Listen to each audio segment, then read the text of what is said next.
flexibility to training to work on that equipment.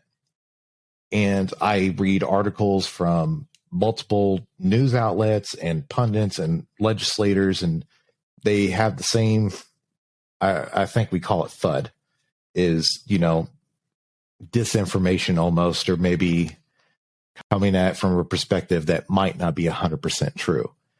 If a biomed that is not completely affiliated with the OEM has access to service, repair, maintain their equipment, it's going to put patients at risk and will cause deaths. And I read that and it offends me on a level. And I've talked to so many of my colleagues that will read that, or will have that discussion thrown in their face. And at the end of the day, the biomed wants to do stuff by the book. We want to ensure that we're able to facilitate the same level of care for these medical devices that OEMs say we do not. So there's a separation of, two different talking points.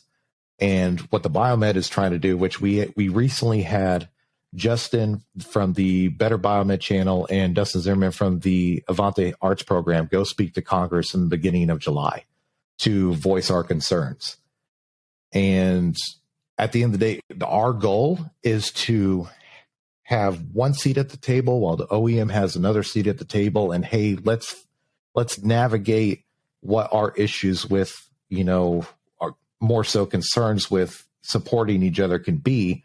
And let's find a solution. Whereas, throwing more and more FUD into the bucket and just pushing it down the line to eventually what I think is going to happen is the FDA is going to ultimately end up with a decision to figure out how we're going to regulate this. I would really long-winded, and I apologize for that, but you brought up a report during our conversation on your podcast. And I just want to go through the main points of that report and just give people the information so that they can make an informed decision for themselves. That report is huge because I know it's a lot of, like you said, you feel offended as a biomed for some of the things that are said by the OEMs, but me and you both know that same OEM is going to call you to do the repair anyways when they can't make it out there. So it's a little bit of, they say one thing, but they do the other. And it's really because they're protecting their business. They don't want to, they're shareholders in their business. It's not about the patient. And at the end of the day, they complain to Congress. They themselves complain to the FDA saying, look at all these biomeds. They're not certified. They're not beholden to the same regulations that we're beholden to. And like you even mentioned, there are ISOs out there that have 9001 certification. They're doing what they're supposed to be doing to make sure that everything. 9001, 13485. We're going after and getting them because we want to go by the book and follow the rules. They're not saying that. And that's the thing is like, no one's giving you the pathway to say, what do we need to prove to you to say that we're just as good?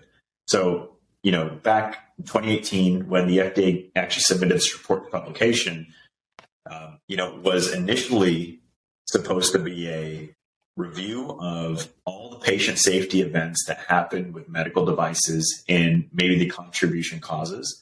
And they wanted to paint a picture that independents were a bigger cause to patient safety, because they're not repairing things right. That's why machines are failing more. There's quality issues. They don't know what they're doing. That was a picture they were trying to paint and the reason they pushed this report. The findings of the report were the exact opposite. And the findings of the report actually said there is no discrepancy that is noticeable between an independent biomed and a OEM biomed.